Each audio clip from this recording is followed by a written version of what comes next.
Vi volevo parlare insomma, dell'operazione bandiera che si è fatto in quel di Contrada Ulmo, cioè a Niscemi, allorquando era già finita da un pezzo la manifestazione del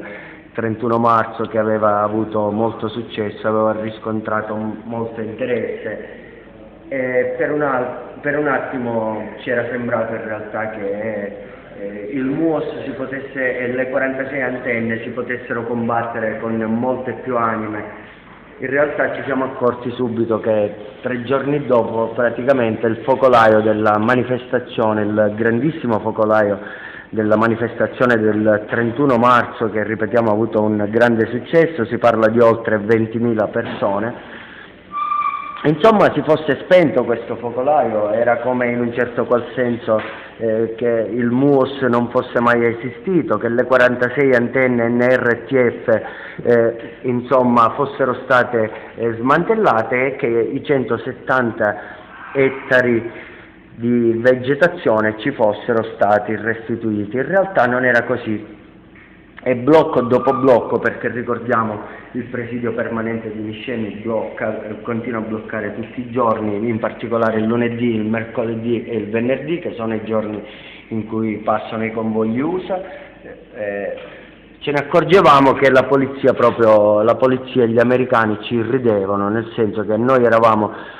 facendo sempre resistenza passiva, eravamo le vittime sacrificali e loro intanto dicevano addirittura, continuando i lavori, perché ricordiamo sono continuati i lavori dopo anche la revoca di Crocetta, anche quando era in corso, quindi ci sentivamo piuttosto irrisi e comunque sia pensavamo che il focolaio del 31 marzo si stesse spegnendo.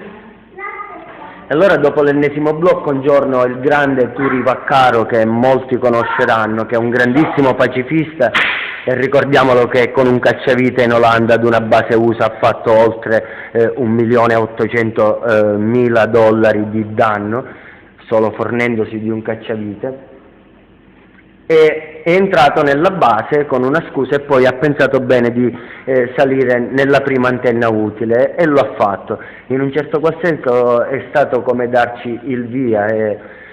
in 6 persone ci siamo guardati in faccia e non c'è stato molto da dire, non abbiamo detto nulla e ci siamo spostati dal blocco per andare nella parte opposta della base. In particolare queste persone erano Vanessa Ferrara, una valsusina con origini anche trapanesi, ed era Bepi, un ragazzo di Palermo, e Nicola Arboricelli, Desiree Ristagno, Simona Spinello e io di Biomax. Siamo andati dall'altra parte della base, abbiamo preso un lungo stendardo che alla sua cima portava la bandiera No MUOS e abbiamo pensato di scalare un'antenna, la più alta possibilmente, e mettervi sopra questo stendardo, un po' per riaccendere il focolaio, un po' anche per dirgli ai signori che ci ridevano tutto il giorno che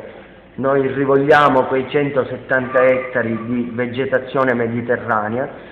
che quel posto è nostro ed è del popolo, e non solo niscemese, è del popolo gelese e del popolo di Melilli, Priolo, di qualsiasi parte del mondo. Non è sicuramente parte attiva del sistema militare di morte che vogliono mettere in piedi gli USA, e non intenderemo retrocedere di un millimetro, e quindi abbiamo pensato di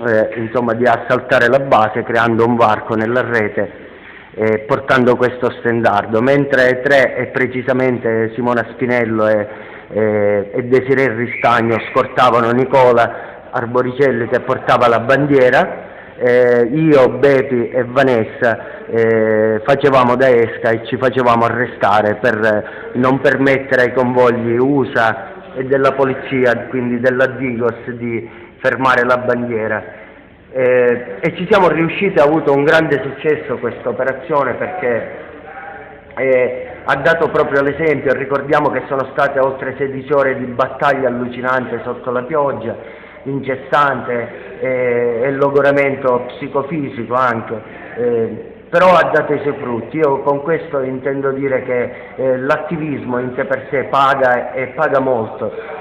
tant'è vero che ad oggi al presidio permanente di Niscemi vengono persone provenienti da ogni parte del mondo, e quindi volevo dire grazie ai compagni e a chi ci è stato accanto anche dopo le denunce, gli arresti, e continuo a credere che il nostro lavoro sia un attivismo, insomma, un attivismo atto a difendere quello che poi è il nostro ambiente e di conseguenza la nostra salute. Io con questo vi invito vivamente a venire al presidio permanente di Niscemi, sito in Contrada Ulmo,